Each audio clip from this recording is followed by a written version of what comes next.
అందరికీ నమస్కారం అండి. జై గురుదత్త ఎస్వైఎస్ ఛానల్కి స్వాగతం సుస్వాగతం. ఈరోజు పద్మపురాణ కథల్లో సునీత కథ నుంచి విందాం.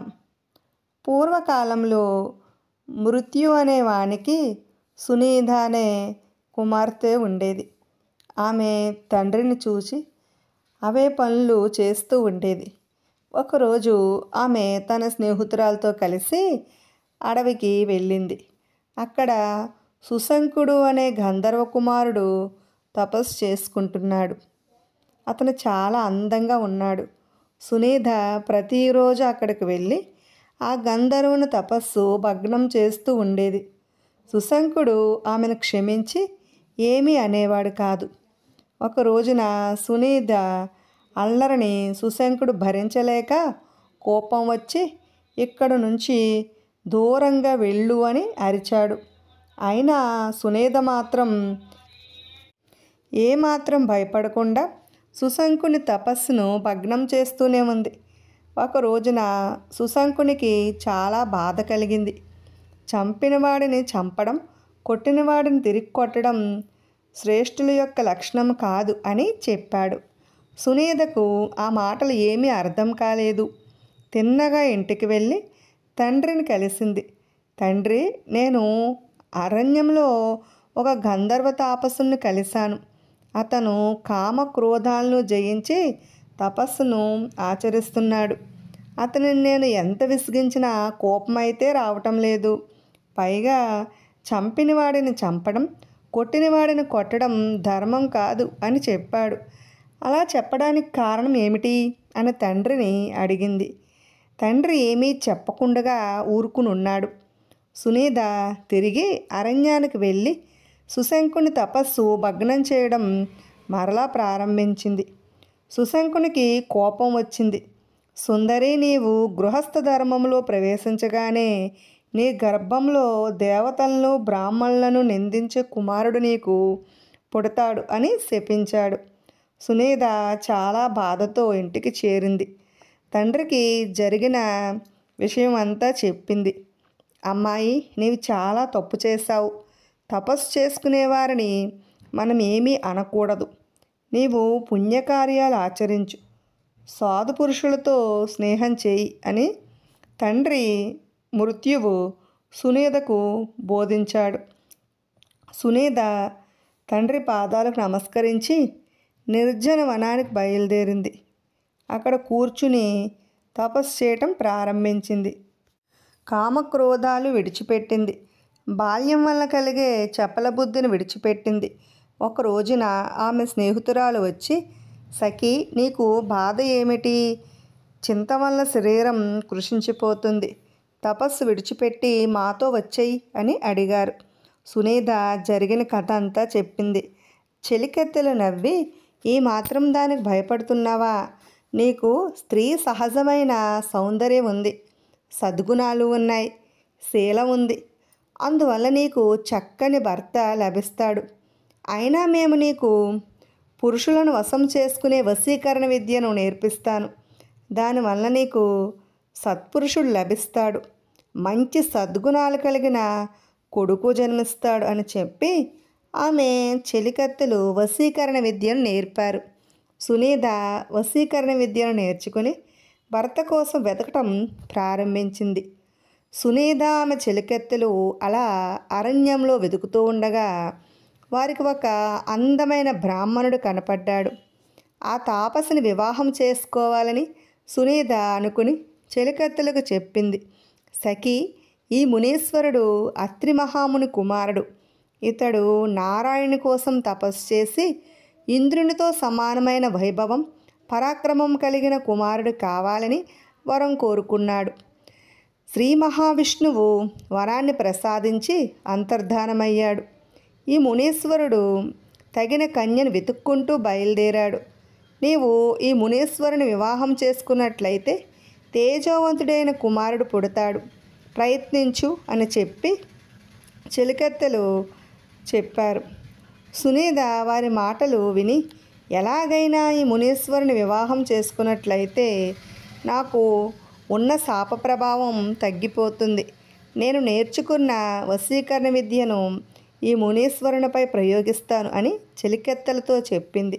నీకు సహజంగా ఉంటాయి కానీ మేము కూడా మీకు సహాయంగానే ఉంటాము అని రంభ అనే చెలికత్త చెప్పింది. సునీత అక్కడ దగ్గరలోని చెట్టు కింద కూర్చుని వీణ వాయిస్తుంది. మునికుమారుడైన అంగుడు ఆ వీణావాదన విని అక్కడికి వచ్చాడు. అపురూప లావణ్యవతి అయిన సునీతను చూసి మోహించాడు. కళ్యాణి, నీవెవరువు? ఎందుకిక్కడ ఒంటరిగా ఉన్నావు? నువ్వు ఎవరు కుమార్తెవు అని అడిగాడు. సునీత ఏమీ బదులు చెప్పక తన చెలికత్తె వైపు తిరిగి చూసింది. మహర్షి, ఈమె మృత్యువు యొక్క కుమార్తె అయిన సునీత. శుభలక్షణ సంపన్నురాలు, ధర్మాత్ముడు, తపస్వి, శాంతుడు, జితేంద్రియుడు, మహాప్రజాశాలి, వేద విద్యా పరాంగతుడు అయిన వానిని భర్తగా స్వీకరించాలని ప్రయత్నిస్తుంది అని చెలికెత్తి అయిన రంభ చెప్పింది. చాలా ఆశ్చర్యంగా ఉంది. నేను శ్రీమన్నారాయణుని గూర్చి తపస్సు చేసి ఇంద్ర సమానుడైన తేజోవంతుడైన కుమారుడు కావాలని వరాన్ని పొందాను. భగవంతుడు వరాన్ని ప్రసాదించాడు. వివాహానికి తగిన కన్య కోసం నేను వెతుకుతున్నాను. మీకు అభ్యంతరం లేకపోతే ఈమె నేను వివాహం చేసుకుంటాను అని అంగుడు అడిగాడు. బ్రాహ్మణోత్తమ, ఇటువంటి ఉత్తమ కోరిక ఉండటం మంచిదే, కానీ ఈమె గత జీవితంలో గుణదోషాలను ఎప్పుడూ అడగకూడదు. అలాగని నీవు ప్రమాణం చేసినట్లయితే మా చెలికెత్త మిమ్ములను వివాహం చేసుకోవడంలో ఎలాంటి అభ్యంతరం లేదు అని రంభ చెప్పింది. అలాగే తప్పకుండా ఆచరిస్తాను. ఈమె గతం గురించి ఎప్పుడూ అడగను అని అంగుడు ప్రమాణం చేశాడు. తర్వాత అంగుడు సునీత గాంధర్వరీతిని వివాహం చేసుకున్నారు. కొంతకాలం తరువాత వారికి వేణుడు అనే కుమారుడు పుట్టాడు. అతడు సర్వలక్షణ సంపన్నుడయ్యి సమస్త విద్యలు నేర్చుకున్నాడు. వైవస్వత మన్వంతరం రాగానే మహర్షులందరూ వచ్చి వేణునికి రాజ్యపట్టాభిషేకం చేశారు. అతని పరిపాలనలో ప్రజలందరూ సుఖంగా ఉన్నారు. ఇప్పుడు వేణుని యొక్క కథను విందాం. ఈ విధంగా వేణుడు రాజ్య పరిపాలన చేస్తూ ఉండగా ఒక రోజున జైన సన్యాసి వేణుణ్ణి సభాభవనంలోనికి వచ్చాడు. అతడు వస్తూనే వేదాలను నిందించడం మొదలుపెట్టాడు. విచిత్రమైన అతని యొక్క వేషధారణ, భాష చూసి వేణుడు ఆశ్చర్యపోయి, స్వామి, మీరు ఎవరు? ఎందుకు ఇటువంటి వేషం ధరించి ఉన్నారు? నాకంతా వివరంగా చెప్పండి అని వేణుడు అడిగాడు. రాజా, నీవు ధర్మంగా రాజ్యపాలన చేస్తున్నావు కదా, ఇది అంతా వ్యర్థం. నీవు మూఢుడివి. నిజం తెలుసుకోవాలనుకుంటే నేను చెప్పేది శ్రద్ధగా విను. నేను దేవతలచే పూజింపబడేవాడిని. నేనే జ్ఞానాన్ని, సత్యాన్ని, సనాతన బ్రహ్మను, అన్నీ నేనే, మోక్షాన్ని నేనే అని ఆ జైన సన్యాసి చెప్పడం ప్రారంభించాడు. స్వామి, తమరు ఏ శాస్త్రం ప్రకారం ఇవన్నీ చెబుతున్నారు? మీ ధర్మం ఏమిటి? మీరు ఎటువంటి ఆచారం పాటిస్తూ ఉంటారు అని వేణుడు అడిగాడు. రాజా, నేను జైన దర్శనాన్ని చెబుతున్నాను. నా మతంలో యజ్ఞయాగాలు లేవు, పితృకార్యాలు లేవు, అతిథి సత్కారాలు లేవు, బలి, వైశ్వదేవం లాంటి కర్మలు మా మతంలో లేవు. ఈ శరీరం పంచభూతాలతో నిర్మించబడింది, తిరిగి పంచభూతాల్లోనే కలిసిపోతుంది. అలాంటప్పుడు మరణించిన వారికి శ్రాద్ధ కర్మలు ఎందుకు? కర్మలన్నీ మానవ కల్పితాలు. ఇదే విధంగా దానం కూడా మనం తయారు చేసుకున్నదే. దయతో జీవులను రక్షించు, అదే ధర్మం. తీర్థ ప్రదేశాలు అనేవి లేవు. వర్షం నీరు ఎక్కడ నిల్వ ఉంటే అవి నదులు, చెరువులు, సముద్రాలుగా మారతాయి. ఇందులో ఒకటి తీర్థం, మరొకటి కాకపోవడం ఏమిటి? ఈ విధంగా జైన సన్యాసి వేద విరుద్ధమైన మాటలు చెబుతూనే ఉన్నాడు. వేణుడు ఆ సన్యాసి మాటలకు ఆకర్షితుడైనాడు. వేణుడు తన రాజ్యంలో వేదకర్మలన్నింటినీ బహిష్కరించాడు. వేదాలు, శాస్త్రాలు చదవటానికి వీల్లేదని శాసనం వేశాడు. దాన ధర్మాలు నిషేధించాడు. తీర్థయాత్రను నిషేధించాడు. తల్లిదండ్రులను గౌరవించడం అనేదే మానేశాడు. వేణుని దుష్కృత్యాలన్నీ అన్నింటికీ సప్తఋషులకు తెలిసింది. వారంతా కలిసి వేణుని దగ్గరకు వచ్చి, రాజా, దుస్సాహసాలు చేయక, పాపానికి ఒడిగట్టక, వేద విహిత కర్మల్ని నిషేధించక అని చెప్పారు.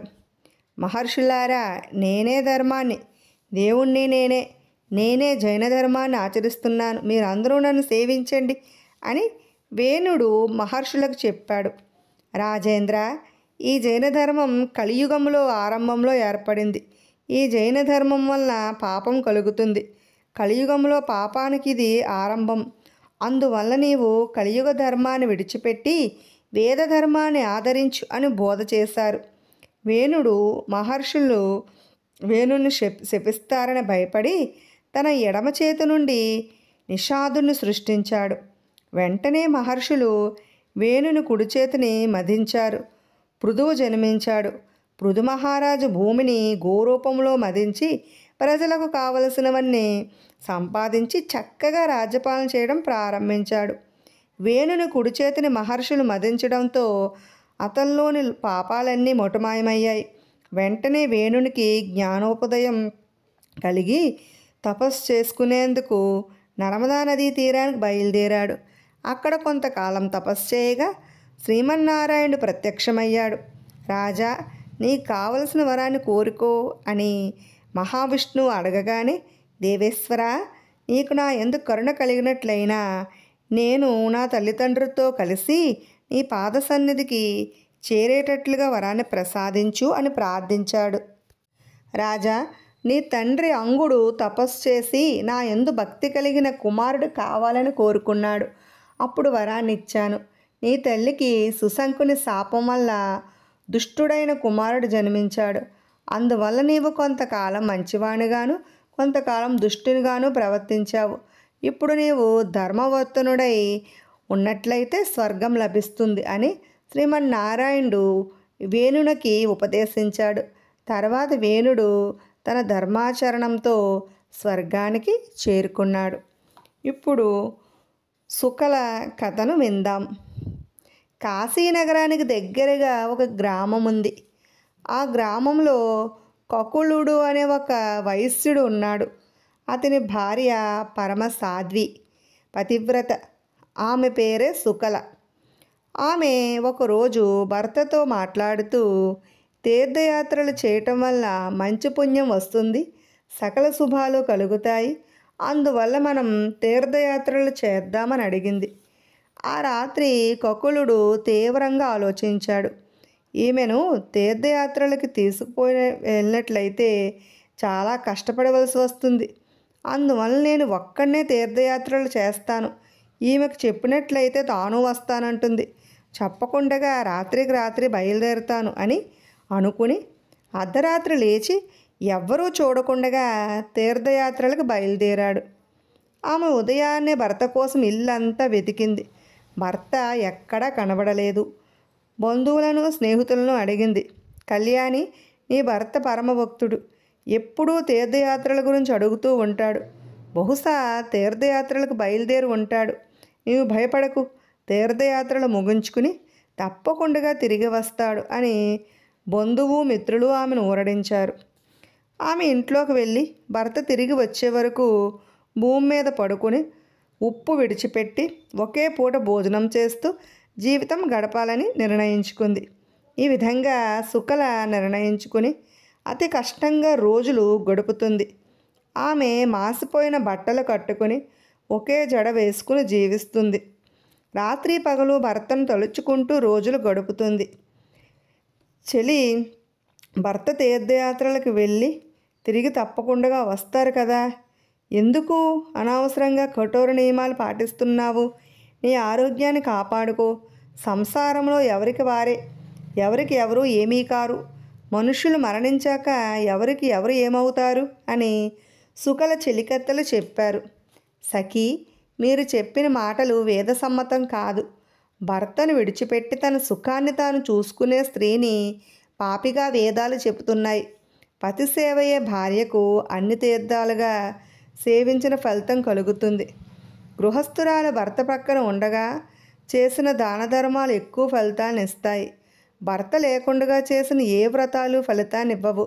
పతివ్రతలకు భర్త పుత్రుల సేవలోనే సమస్త సుఖాలు, కీర్తి, యశస్సు లభిస్తుంది. అందువల్ల స్త్రీలు పురాతన ధర్మాన్ని విడిచిపెట్టకూడదు. ఈ విషయంలో రాణి సుదేవి కథను తర్వాత చెబుతాను, మీరు వెళ్ళి రండి అని పంపించి వేసింది. సుకల భర్తనే స్మరించుకుంటూ జీవితాన్ని గడుపుతూ ఉండగా ఇంద్రుడు ఆమెను చూశాడు. ఆమె మనోధైర్యాన్ని నేను భంగం చేస్తాను అని ఇంద్రుడు మనసులో అనుకుని మన్మధుణ్ణి స్మరించాడు. వెంటనే మన్మధుడు ఇంద్రుని దగ్గరకు వచ్చి, నేను ఏం చేయాలో ఆజ్ఞాపించడు ప్రభు అని వినయంగా అడిగాడు. కామదేవ, సుకల అనే పతివ్రతా స్త్రీ ఉంది. ఆమె పుణ్యవతి. ఆమెను నేను మోహించాను. ఈ విషయంలో నీ సహాయం నాకు కావాలి అని ఇంద్రుడు మన్మధుణ్ణి అడిగాడు. సహస్రలోచన ఇంద్ర, నీ కోరికను నేను తప్పకుండా నెరవేరుస్తాను. మహేశ్వరాదులనే జయించిన వానికి ఈ సామాన్య స్త్రీ ఒక లెక్క అని చెప్పి ఇంద్రుని తీసుకుని సుకల ఇంటికి వెళ్ళాడు. ఆమె ఇంటి ముందు ఇంద్రుడు తన రూప సౌందర్యాన్ని, ఐశ్వర్యాన్ని, హావభావాల్ని ప్రదర్శించాడు. సుకల ఇంద్రుని కేసు కన్నెత్తి కూడా చూడలేదు. ఇంద్రుడు నిరాశ చెంది ఒక దూతిని ఆమె దగ్గరకు పంపించాడు. ఆ దూతి సుకలను చూడగానే ఆశ్చర్యపోయింది. ఆహా, ఈమెలో ఎంత తేజస్సు ఉంది, ధైర్యం ఉంది, క్షమాస్వభావం ఉంది. గృహిణుల్లో ఇటువంటి రూపవతిని నేను ఎన్నడూ చూడలేదు అని అనుకుంటూ సుకలను సమీపించింది. అమ్మాయి, నీవు ఎవరు? ఎవరి భార్యవు? నీ వంటి గుణవంతురాలను వివాహం చేసుకున్న నీ భర్త అదృష్టవంతుడు అని దూతి సుకలను అడిగింది. దేవి, నా భర్త వైశ్యజాతిలో రత్నం లాంటివాడు. ఎప్పుడూ ధర్మకార్యాలయందే బుద్ధిని నిలుపుకున్నాడు. ఆయన ఇప్పుడు తీర్థయాత్రలకు వెళ్ళారు. అందువల్ల నేను ఆయన విడిచిపెట్టి ఉండలేక విచారంలో ఉన్నాను అని సుకల దూతికి చెప్పింది. అమ్మాయి, నీ భర్త నిర్దయుడు. నిన్ను ఒక్కరితినే విడిచిపెట్టి ఎలా వెళ్ళగలిగాడు? ఇప్పటికి 3 సంవత్సరాలు అయ్యింది. నీ దుఃఖాన్ని విడిచిపెట్టు, యవ్వనంలో సుఖాలు అనుభవించు. ఇప్పుడే నీ దగ్గరికి ఒకరు వచ్చి వెళ్ళారు. ఆయన గుణవంతుడు, ధనవంతుడు. నీకు హితాన్ని చేయాలని ప్రయత్నిస్తున్నాను. నీవు సుఖాలు అనుభవించి ప్రక్కవారికి సుఖాలను అందించు అని దూతి సుకలకు హితబోధ చేసింది. దూతి, ఈ శరీరం మలమూత్ర నిలయమైనది, అపవిత్రమైనది, వెంటనే నశించేది. ఈ శరీరం క్షణభంగురమైనది.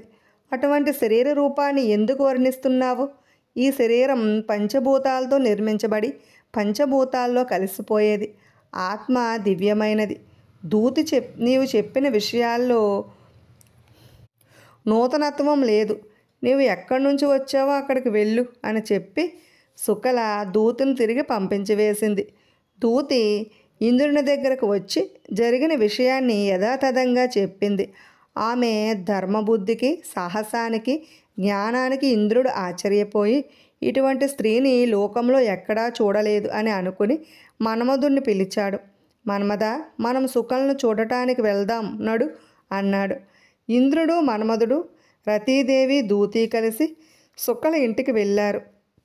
ఆమె ఇంటి బయట కూర్చుని భర్తను స్మరిస్తూ ఉంది. ఆమెకు చుట్టుప్రక్కల ఏం జరుగుతుందో తెలియదు. ఇంద్రుడు అందమైన పురుషుడిగా మారి హావభావాలు ప్రదర్శించాడు. సుకల వాటిని గుర్తించనే లేదు. మన్మధుడు తన బాణాన్ని ప్రయోగించాడు. అది సుకలను ఏమీ చేయలేకపోయింది. మన్మథ, ఈమె చుట్టూ పతిభక్తి అనే కవచం ఉంది. అందువల్ల నీ బాణాలు ఆమెను ఏమీ చేయలేవు. మరొక మార్గం ఆలోచించు అని ఇంద్రుడు చెప్పాడు. మన్మధుడు క్రీడను పిలిచి, నీవు వెళ్ళి సుకల యొక్క మనసును అధర్మం వైపు మారేటట్లుగా ప్రయత్నించు. నీకు ఎవరి సహాయం కావలసి వస్తే వారిని తీసుకువెళ్ళు అని పంపించాడు. తర్వాత ధర్మాన్ని పిలిచి మన్మధుడు ఇంద్రుడు సహాయం అడిగాడు. ధర్మం బయలుదేరి సుకల ఇంటికి వెళ్ళి నీ భర్త రానున్నాడని మంగళవాక్యాలతో ఆశీర్వదించింది. సుకల ధర్మాన్ని తీసుకువచ్చి స్వాగత సత్కారాలు చేసింది. బ్రాహ్మణులను పిలిచి ఈ సుపరిణామం ఎంతవరకు సఫలమవుతుంది అని అడిగింది. కళ్యాణి, నీ భర్త 1 వారం రోజుల్లో తిరిగి రానున్నాడని ధర్మం చెప్పింది. సుకల చాలా ఆనందించింది. ఇంతలో క్రీడ సుందర స్త్రీ వేషం ధరించి అక్కడికి వచ్చింది. దేవి, నా భర్త బలవంతుడు, గుణవంతుడు, పుణ్యాత్ముడు. నా కర్మవశం చేత నన్ను విడిచిపెట్టి ఎక్కడికో వెళ్ళిపోయాడు. స్త్రీలకు రూపం, సౌభాగ్యం, శృంగార సుఖాలు, సంపదలు అన్నీ భర్త కోసం అని శాస్త్రాలు చెప్తున్నాయి కదా అని చెప్పింది. ఆమె మాటలకు సుకల ఆకర్షితురాలైనది. ఆమెను గౌరవించి తన స్నేహితురాలుగా చేసుకుంది. కొంతకాలం గడిచాక, సఖి, ఇక్కడికి దగ్గరలో సుందరమైన వనం ఉంది. అక్కడ అనేకమైన దివ్యమైన వృక్షాలున్నాయి. అక్కడ పరమ పవిత్రమైన పాపనాశన తీర్థం ఉంది. మనం అక్కడికి వెళ్ళి స్నానం చేసి వద్దాంరా అని స్త్రీ వేషంలో ఉన్న క్రీడ పిలిచింది. ఆమె మాటలకు ఆకర్షితురాలయ్యి సుకల తన వనంలోనికి వెళ్ళింది. నందనవనములాగా ఉన్న ఆ వనం యొక్క అందాన్ని చూసి ముగ్ధురాలైనది. ఇద్దరూ ఆ ఉద్యానవన సౌందర్యాన్ని చూస్తున్నారు. ఇంతలో ఇంద్రుడు, రతీదేవి అక్కడికి వచ్చారు. సఖి, ఈ ఉద్యానవనం ఎవరిది అని సుకల అడిగింది. ఇది మన్మధుని ఉద్యానవనం అని క్రీడ చెప్పింది. రతీదేవి అక్కడికి వచ్చి, కళ్యాణి, ఈ వనములో నీకు స్వాగతం పలుకుతున్నా అని రతీదేవి అంది. నా భర్త ఎక్కడ ఉంటే నేను అక్కడే ఉంటాను. నేను నా భర్త సేవలోనే ఎప్పుడూ ఉంటాను. అదే నాకు ఆనందం. ఇప్పుడు ఈ శరీరం ఛాయా మాత్రమైనది అని సుకల చెప్పింది.